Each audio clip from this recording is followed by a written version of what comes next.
Good afternoon বন্ধুরা, কেমন আছো সবাই? আশা করি সবাই ভালো আছো। আমিও বেশ ভালো আছি। কালকে একটা ভিডিও দিতে পেরেছি, কারণ আমার একটা বেড়ালে সেই অপারেশন হয়েছিল, তার স্টিচ কাটাতে গেছিলাম, সন্ধেবেলা বাইরেই ছিলাম। তো আজকে একটি ভিডিওর সঙ্গে তোমাদের সামনে চলে এলাম। আশা করি থাম্বনেল থেকে বুঝতে পারছো। এবং জায়গাটাও একটু চেঞ্জ হয়েছে, মানে আমার মা এসেছে, মা রেস্ট করছে। মা অত বোঝে টোঝে না তো কি ভিডিও বা কি, আমি আর মেয়ে আর একা একা আছি বলে মা এসছে, এবং মা আমার ঘরে ঘুমাচ্ছে, আর ওপাশে ঘরে মেয়ে পড়াশুনো করছে। আমি একদম বারান্দায় গিয়ে সেটেল হয়েছি। তো জায়গাটা একটু চেঞ্জ হয়েছে। যাই হোক, কথাটাই আসল, জায়গা দিয়ে কিছু না। হ্যাঁ, জায়গাটা তো আসল। যদি আমি অ্যাডভার্টাইজ করি যে আমি বাড়ি ছাড়ছি, আমি জায়গা চেঞ্জ করছি, তবে তো একটা ব্যাপার থাকি। সকাল সকাল ভ্যাচকানো মার্কা মুখ নিয়ে যদি বলে থাকি আমার এখন সময় শেষ, আমাকে সবাই ঠকাচ্ছে, তাহলে তো সেখানে আলাদা ব্যাপার না। কোনো নাটকীয়তা না করে, ভূমিতা না করে ভিডিওটি করব। দালালকে নিয়ে কিছু কথা বলবো, তারপরে অবশ্যই দীপ্তিদিকে নিয়ে কথা বলবো। দালালকে একটা কথা বলতে চাই, মিথ্যে কথা রাখ। কুকুর তো পুষিস, একটা কুকুরকে এনেছিস, একটা পোষ্যকে এনেছিস, ভালো কথা, মা সেজেছিস। জীবনে তো কোনোদিন ভ্যাকসিনেশন করাতে দেখি না। তো সোনাদীপ ভাই এতদিন পরে দেখলাম সবে ভ্যাকসিনেশন শুরু করেছে, দেখেছিলাম একটি ভিডিওতে। তোরা শুধু ঘরে এনে ভালোবাসা আদর দিবি, ব্যাস। ভ্যাকসিনেশনটাতে কত ইম্পর্টেন্ট। আমার এতগুলো পোষ্য, প্রত্যেককে ভ্যাকসিনেশন করানো আছে। আজকে পোকা নিয়ে কিছু কথা তোকে আমি বলবো। এই যে বলছিস তুই কার বাড়িতে রাখতি, তার কোন ভিডিও সবাই দেখতে যাচ্ছে, আমি দেখিনি। আমি কারো ভিডিও দেখে আমি জানতে পেরেছি তোর ওই যে দিদির কাছে রাখতি পোষ্য, তাকে, সে নাকি তোর এগেনস্টে মুখ খুলেছে। সবাই তোর এগেনস্টে এখন মুখ খুলছে, যদিও তার কতটা খোলা ঠিক হয়েছে আমি জানি না, সেটা সেই বুঝবে। সে তোদের নিজেদের প্ল্যানিং প্লটিং কিনা এটাও বোঝা যাচ্ছে না, যে দুজনে মিলে হয়তো প্ল্যানিং করেছিস তোর এই মিথ্যেচারটাকে, যাতে একটা স্ট্যাম্প দেওয়া যায় যে সামনেই তো আছে একজন দিদি, সে যদি মুখটা খুলে এই ব্যাপারে, তাহলে অবশ্যই আমার এই যে মিথ্যেচার ঘর ছাড়া নাটক, তাহলে হয়তো সেখানটা কিছুটা আমি মানে স্ট্যাম্প পাবো, মানে স্ট্যাম্প দিয়ে দেবে। তো পোষ্য নিয়ে কথা বলি। তুই ওই দিদিকে বলেছিস, তোর ভিডিও দেখে যেটুকু বুঝলাম, তুই ওই দিদিকে বললি তোর ভিডিও দেখার কোনো ইচ্ছে নেই। একজনের ভিডিও দেখে জানতে পারলাম তুই মানে এইসব নিয়ে কথা বলেছিস। তো ওই ডগি ফগি নিয়ে কথা বলেছিস, সেই জন্যই দেখতে আসা। দেখি, কারণ আমি দেখেছি, আমি আগেও বলেছি ব্লগিং চ্যানেলে কোনোদিন তোর আমি দেখিনি যে এই পোষ্যকে তুই ভ্যাকসিন দিতে যাচ্ছিস। এটাও তো একটা কন্টেন্ট, যারা ব্লগ করে, কিন্তু আজ অব্দি কোনোদিন দেখিনি। তার মানে ধরে নেবো তুই ভ্যাকসিন কিছু দিস না। ওই দই ভাত গেলালে আর একটু পেডিগ্রি গেলালে না, ট্রিটমেন্ট ঠিক মতো না করালে ডগি অসুস্থ হয়ে যায়। পোকা তো একটা সাংঘাতিক। তুই যে পোকার কথা বললি, তুই যাদের বাড়িতে রেখেছিস তার থেকে পোকা আসে। এখানে একটা বড় মিথ্যাচার তুই করলি। কেটের থেকে তোর ফারিয়াদের বাড়িতে রেখেছিলি, ওখানেও পোকা এসছে ক্যাটের থেকে। এইটুকু শোন, মানে মাথা মোটা গবেট। তোর ভিউয়ারদের তুই, বোকা ভিউয়ারদের তুই খাওয়াতে পারবি, আমাদেরকে খাওয়াতে পারবি না। আমাদের পেটে তোর থেকেও একটু হলেও বিদ্যে বেশি আছে। আমি তো সারাক্ষণ এই ক্যাট ডগিদের নিয়ে এই হসপিটালে যাওয়া, এই ভ্যাকসিন, এই ওষুধ, এগুলো করতে থাকি। সেখানে ভালো মতো জানি যে বিড়ালদের যে পোকাগুলো, সেগুলো ছোটো ছোটো পোকা, সেগুলো কখনো ডগিদের গায়ে আসে না। আর ডগিদের পোকা, যতই পোকা হোক, বড় বড় টিক্স হোক, সেগুলো কখনো ক্যাটেদের যায় না। বুঝতে পেরেছি? যেমন তোর মাথায় উকুন থাকলে তোর বেড়াল কুকুরদের যাবে না, সেরকম ওদের পোকা আলাদা আলাদা অ্যানিমেল, যেহেতু কারুর পোকা কারুর গায়ে যাবে না। ওটা কোথা থেকে এসছে, হ্যাঁ হয়তো বাই চান্স তোর পোষ্যর গায়ে পোকা এসছে। আর পোকার জন্য কি ওষুধ খায় জানি না, পোকার জন্য একটা টিক্স ওষুধ পাওয়া যায়, বুঝতে পেরেছিস? সেটা যারা এখানে পোষ্য অ্যানিমেল তারা নিশ্চয়ই জানো। প্রতি 3 মাস 4 মাস পর পর পিঠের মধ্যে 1 ড্রপ করে দিতে হয়। প্রত্যেকটা পোষ্যকে আলাদা আলাদাভাবে দিয়ে আলাদা আলাদা করে রাখতে হয়, যাতে এর পোকা ওর গায়ে না যায়। বুঝতে পেরেছিস? আর এই টিক্স থেকে যে মারাত্মক ওষুধটা হয়, এটা ভয়ানক। কি বিশেষ করে লোমশ, তোর মতো একটা পোষ্য তো আমার কাছেও আছে, ডগ। তো ওই যাদের গায়ে পোকা হয় তাদের ওই ওষুধ খাওয়ানোর থেকেও বড় কথা এই টিক্সগুলো দেওয়া। আর এই পোষ্যর থেকে যে ওষুধটা হয় সেটা হচ্ছে হিমোপোটোজায়া। মারাত্মকভাবে অ্যাটাক করছে হিমোপোটোজায়া। সমস্ত লোমশ পশুদের গায়ের ভেতরে ভেতরে পোকা থাকলে ওই টিক্স দিয়ে সেই পোকাগুলোকে তাড়াতে হয়। তোর ঘরে তো একটা পোষ্য, টিক্সের ওষুধ কোনো ব্যাপার না তো এগুলো তাড়ানো। এত ওয়াইটি ঘেটে গুগল সার্চ করে তো ক্রাউড ফান্ডিং সম্পর্কে জেনেছিস। এইসব জানোয়ারগিরি না করে একটু পোষ্যটাকে কিভাবে ভালোভাবে রাখা যায়। ওর গায়ে পোকা হলে, পোকা হচ্ছে মারাত্মক জিনিস, পোকা সারানোতে হয় কিভাবে, সেটা একটু গুগল সার্চ করে দেখিস যে কি কি মেডিসিন দিলে যায়। বুঝতে পেরেছিস? তোকে এই জ্ঞানটা আমি দিলাম। যদি দেখিস আমার ভিডিও, উত্তরটা দিস যে আমি ভুল বলেছি কি ঠিক বলেছি। হ্যাঁ, যা নোংরামো ওয়াইটিতে শুরু করেছিস, নোংরামো করে করেই তো দিনটা চলে যাচ্ছে। পোষ্যটার দিকে খেয়াল রাখ। নিজের ভাগ্যিস একটা সন্তান হয়নি, তাহলে তোর মতোই একখানা ছিঁচড়ে ছেঁচড়া তৈরি হতো। ভাগ্যিস তুই আজকে, মানে বলতে নেই, তোর আজকে কোলে সন্তান আসলে ওটাকে মানুষ করতে পারতি, মানুষের পিন্ডি চটকানোর সময় পেতি না। এইভাবে দিনে 4টে করে অন্যের বাচ্চার মৃত্যু কামনা, অন্যের বাচ্চার জন্ম পরিচয় নিয়ে না, নিজের যদি একটা বেবি হতো তুই এভাবে সময় কাটাতে পারতি না। একটা বেবি আর একটা মানে পোষ্য মানুষ করার মধ্যে আকাশ আর পাতাল। ভালো করেছিস, তোর ফাঁকা জায়গা পূরণ করতে তুই ওকে এনেছিস, কিন্তু এনেছিস যখন প্রপার ওয়েতে ওকে ট্রিটমেন্ট করা, বুঝতে পেরেছিস? ওই দই ভাত কী করে খাওয়াস আমি তো জানি না, যে কৃমি হয় না কি না জানি না আমি।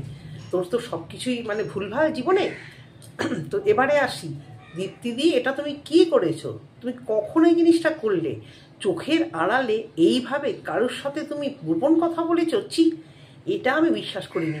তুমি তো আমাদের সাথে সাথেই ছিলে, কখন এইগুলো করলে বলো তো তুমি?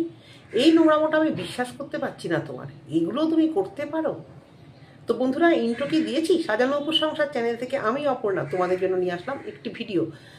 দীপ্তিদিকে শুনছি নিয়ে সঞ্জয় একটা লাইভ করেছে, আমি নাম ধরেই বলি। আমি সেভাবে আমার ওর সাথে রিলেশন ভালোও হয়নি, খারাপও হয়নি, সুতরাং মরকোট ফরকোট আর যেটা ওয়াইটিতে বলে আমি এটা বলতে পারবো না। সঞ্জয় যদি আমার ভিডিও দেখে ও উত্তর দেবে। সঞ্জয়, তোমাকে একটা কথা বলি, আমি যেটি একদম মানে ফার্স্ট থেকেই তোমাদের সাথে ছিলাম। তোমরাও যখন এন্ট্রি নিয়েছিলে দক্ষিণেশ্বরে, আমিও সেখান থেকেই এন্ট্রি নিয়েছিলাম। কী যে ভালো লেগেছিল যখন তুমি দীপ্তিদিকে প্রণাম করলে এবং সাথে আমাকেও প্রণাম করলে। তোমার গালাগাল বা উল্টোপাল্টা ভিডিও আমিও দেখতাম, কিন্তু ওই যে তুমি ঘোড়ার এগেনস্টে কথা বলতে যাচ্ছ, কথা বলেছো, সেই জন্য কিছু কিছু লজিক তোমার ভালো লেগেছিল বলেই দূর থেকে ছুটে গেছিলাম। দূর থেকে নয়, দক্ষিণেশ্বর, আমরা তো কলকাতাতেই থাকি, অসুবিধার কিছু নেই। তো তুমি প্রণাম করেছিলে, আমার যে তখন কী ভালো লেগেছিল যে না, এতটুকু সম্মান দেয় ছেলেটি, সত্যি ভালো। না, তুমি আমাকে এখনো পর্যন্ত অসম্মান করনি, এটা একদম সত্যি কথা। আমি তোমাকে কখনো নিয়ে কিছু বলিও নি, আর তুমি আমাকে এই নিয়ে আমাকে নিয়ে অন্তত তুমি কোনোদিন খারাপ ভিডিও করনি, সেটা আলাদা কথা। যে আমাকে নিয়ে করনি মানে আমি তোমাকে কিছু বলতে পারবো না, এটা তো কোনো কথা না। সে তো তোমাকে নিয়ে অনেকে অনেক কিছু বলে না, তুমি তাদেরকে কাটাছেড়া করো। কিন্তু আজকে যেটা বললে তুমি, এটা তুমি কোথায় পেলে ভাই? তুমি ঘোড়ার সম্পর্কে অনেক কিছু বার করেছো, হ্যাঁ, অনেকের নামে অনেক কিছু মিথ্যা সত্য বার করে তুমি কেস টেস খেয়েছো। তুমি কিভাবে হ্যান্ডলিং করেছো বা করবে, এটা তোমার ব্যাপার। কিন্তু আমি বলি কি, এই যে দীপ্তিদির সম্পর্কে তুমি যে কথাটা বললে, এটা হাসবো না কাঁদবো তো বুঝে পাচ্ছি না আমি। কখন এই গোপনীয়তা তোমাদের মধ্যে হলো, এটা তো আমার একটা কোশ্চেন মার্ক। প্রথম থেকে ওই প্রণাম করা থেকে, সেই যে আমরা একসাথে ছিলাম, আমি, দীপ্তিদি, তুমি, আরও অনেকে যারা গেছিলো, অনেকে, নুপুর টুপুর সবাই ছিল, তারপর অনেক পরে নবদা, সোমাদিয়েরা সব এলো। সারাক্ষণ ওখানে বসে গল্প করা থেকে শুরু করে লাস্টে বিদায়, মানে যখন একদম সবাই চলে গেল মেট্রো স্টেশনে ব্রিজের উপরে, তুমি বললে আমি এখন মেট্রো ধরবো, তোমার সাথে নুপুরের হাজবেন্ড, নুপুরের মেয়ে ছিল, সঞ্জয় ছিল, এদিকে দীপ্তিদির সঙ্গে, দীপ্তিদির ওই ফ্ল্যাটের যে মেয়েটি রিঙ্কু, খুব ভালো মেয়ে, ও ছিল, চলে গেল।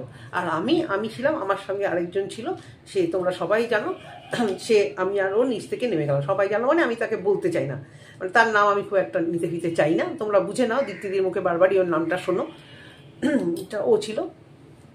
যাই হোক, মামুন, আমি বলেই দিচ্ছি, অসুবিধা কিছু নেই, তার সাথেও আমার মিত্রতাও নেই, শত্রুতাও নেই। মামুন ছিল, মামুন আর আমি নিচে নেমে গেলাম সুন্দরভাবে, সবাইকে টাটা বাই বাই, আবার দেখা হবে বলে সবাই সবার মতো চলে গেলাম। এর মধ্যে দীপ্তিদি কখন তোমাকে পার্সোনাল এই কথাটা বললো, এবার তো আমারও তো খুঁজতে ইচ্ছা করছে।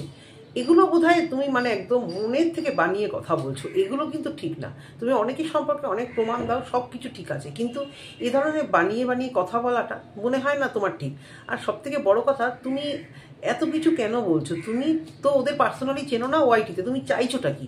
তুমি চাইছো যে ওয়াইটি থেকে ওরা চলে যাক? হ্যাঁ, ওরা কেন এখানে কন্টেন্ট করে, হ্যাঁ ওরা তো বলছেই, দীপ্তিদি, রিম্পা জাদের হয়ে তুমি বলছো, যাতে আমি কারোর ইয়েতেই বলছি না, তুমি বলছো এরা সারাক্ষণ কন্টেন্ট করে এই সেই। দেখো, এখানে ওয়াইটিতে ওরা কন্টেন্ট করতে এসছে, রোজগার করতে এসছে, করুক। তুমি যেটা ভুল দেখবে অবশ্যই তুমি তোমার চ্যানেলে বলবে, কিন্তু তুমি কি করতে চাইছো? এখান থেকে কিছু প্রমাণ, ওখান থেকে কিছু কল রেকর্ড, এই কল রেকর্ড ছাড়াটা তো মানে সহ্য করতে পারি না। তোমার মধ্যে যদি ট্যালেন্ট থাকে তুমি লজিক্যালি ভিডিও করো, সেখানে না রোজ এসে যদি তুমি আজকে এর পোড় খুলবো, কেন এখানে কেন পোড় খোলার কি আছে? কেউ তো কারো পার্সোনালি আমরা কেউ চিনি না, আর মিথ্যা কথা বলে পোড় খোলা কি? এর আগে শুনেছিলাম তুমি বলেছিলে দীপ্তিদির হাজবেন্ডকে নিয়ে তার নাকি পরকিয়া, আর দীপ্তিদির হাজবেন্ডের শরীরে চিপি সেই গল্প তোমাকে করলো। এটা কি তুমি মানে ঠিক কি কাকে খাওয়াতে পারবে বলো তুমি এই জিনিসটা? আমি কারোর হয়ে কথা বলছি না, আমি তোমাকে দিদি হিসেবে এটা বোঝাতে চাইছি যে এটা কি ধরনের তোমার এই সব কথা।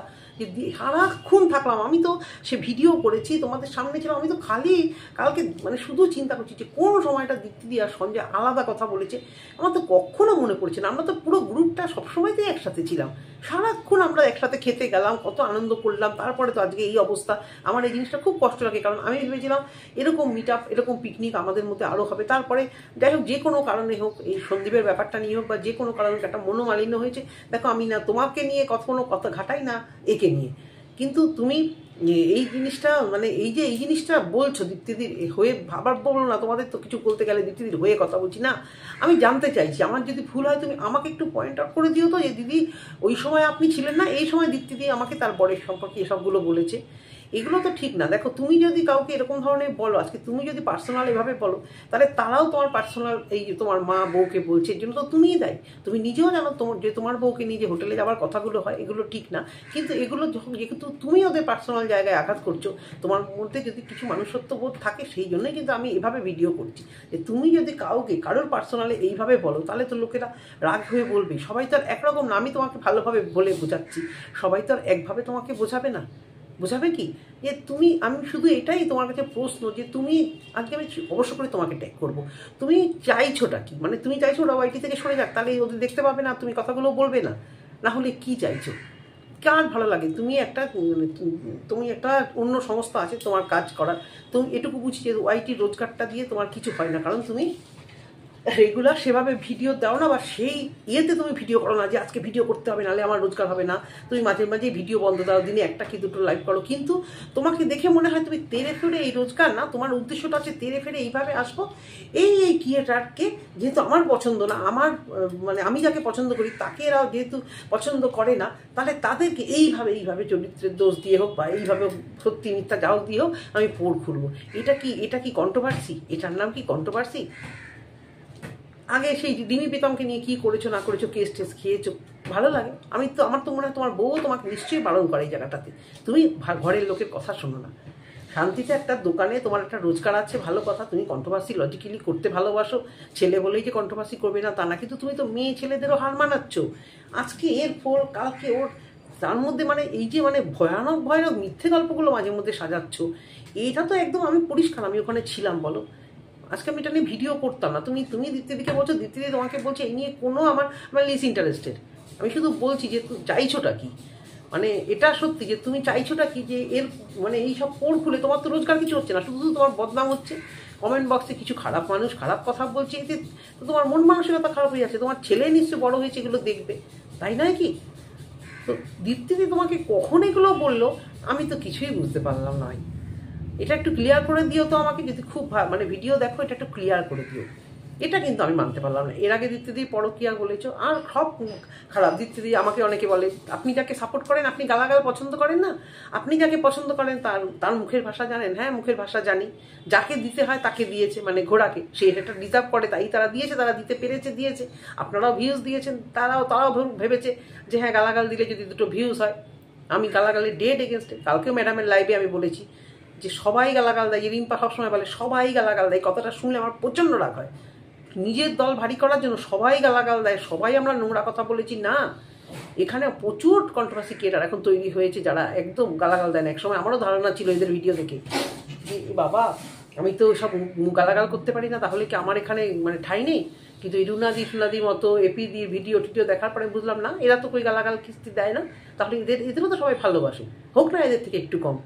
গালাগাল যারা দিচ্ছে তাদের থেকে একটু কম হোক না, তবু তো হোক, যা হোক। মানুষ দেখছে তো, এখন দেখছি হ্যাঁ মানুষ ভালোবাসছে, কেন শুনবে না মানুষ? এবার তোমাকে কে গালাগাল দিচ্ছে বা দীপ্তিদি আগে গালাগাল দিচ্ছে, সেটার বিষয়ে আমি এখানে বলতে আসিনি। কিন্তু ব্যাপারটা হচ্ছে যে এই যে কথাটা তুমি বলেছো, এটা তো তোমার নাম খারাপ হচ্ছে, তোমার আরও ইয়ে হচ্ছে। ভুলভাল না বলে ঠিকঠাক কথা বলো। এখানে এই নয় যে তুমি আর দীপ্তিদি একা গেছিলে, এতগুলো চোখ এড়িয়ে। আগে একজন বলেছিল নূপুরের নূপুর এই কথাটা বলেছিল যে নূপুরের বরের কাছে নাকি কে একটা চাকা চেয়েছে, সেখানে আমি কিছু বলিনি, কিন্তু আমি দেখতে পাইনি তাই আমি চুপ করেছিলাম। কিন্তু এখানে আমি ওটাও তাই, এখানে তো সারাক্ষণ আমরা সব একসাথে ছিলাম, এতগুলো চোখ ছিল, সেই এতগুলো চোখ এড়িয়ে 30 মোটামুটি 22-23-30 জন তো হবই, সেই ইন্টু 2 করো, তাহলে এতগুলো চোখ এড়িয়ে দীপ্তিদি তোমাকে আড়ালে নিয়ে গিয়ে এসব কখন বললো ভাই? এটা তো মানে খুব ডেঞ্জারাস একটা কথাবার্তা। এভাবে বিশ্বাসযোগ্যতা হারিও না, সত্যি কথা বলে আনো। ঘোড়া সম্পর্কে তুমি প্রচুর, আমিও বলেছি, প্রচুর কিছু প্রুফ দিয়েছো। ওই অখাদ্য অসভ্য জানোয়ার ঘোড়া সম্পর্কে বলেছো, সব কিছু ঠিক আছে, হ্যাঁ। বাড়ি তো এখনও ছাড়েনি, এখনও সেখানেই আছে, ছাড়বে না, ও তো সবাই জানে। অনেকেই বিশ্বাস করেছিল, বেশিরভাগ লোকই বিশ্বাস করেছিল, কিন্তু আমি পরিষ্কার বলেছিলাম আমার ভিডিওতে যে ওর বাবাকে দিয়ে পর্যন্ত মিথ্যে কথা বলিয়েছে। মিথ্যেবাদী, বাবার মিথ্যেবাদী মেয়ে দিয়ে আমি একটা থাম্বনেল দিয়েছিলাম। হ্যাঁ, তো বাবা যে মিথ্যা কথা বলেছে অনেকেই গলে গেছিল, বাবা আবার মিথ্যা কথা বলে। হ্যাঁ, আমি বলেছিলাম যে বাবাটা কার সেটা দেখো, কি শিক্ষায় এই মেয়ে বড় হয়েছে। তো এইটুকুই বলার, ঘোড়া সম্পর্কে এইটুকুই বলার। লিস্ট ইন্টারেস্টেড, আমি এবং আমার ভালোবাসার ভিউয়ার্স এই সাবস্ট্যান্ডার্ড মেয়েটিকে নিয়ে ভিডিও করা পছন্দও করে না। হ্যাঁ, তো যাই হোক, আমি কোনো ভিউয়ারদের ছোট করছি না, কিন্তু সত্যি কথা এই সাবস্ট্যান্ডার্ড মেয়েটিকে পছন্দ না করাই ভালো। তো এইটুকুই বলার যে যেটা দেখিনি, যেটা শুনিনি বা হয়নি, সেটা নিয়ে বাড়িয়ে চাড়িয়ে বলো না, বলে নিজেকে নিজে ছোট করো না, এটুকুই বলা। তুমি তো এটা রোজগারের জন্য করছো না, তুমি বলো তো যার জন্য করছো, যে কোমর বেঁধে, তোমার যদি এতই সমাজসেবা করার থাকে আশেপাশে পাড়ায় করো, ওয়াইটিতে এসে এদেরকে সরিয়ে দেবে, এরা সরে যাবে, তাতে তোমার কি লাভ হবে? কিছু লাভ হবে কি? লাভ হবে না। যারা যাদের ভালোবাসার ভালোবাসবেই, পোড় খোলার কিছু হয়নি। পোড়টা সত্যি সত্যি খোলো, মানবে সবাই, কিন্তু মিথ্যে মিথ্যে পোড় খোলো না। ওখানে প্রেজেন্ট ছিলাম বলে আজকে এতগুলো কথা বললাম, নাহলে কিচ্ছু বলতাম না। এটুকুই ভিডিওটা যদি তোমাদের ভালো লেগে থাকে বন্ধুরা, অবশ্য করে লাইক করে দিও। টাটা।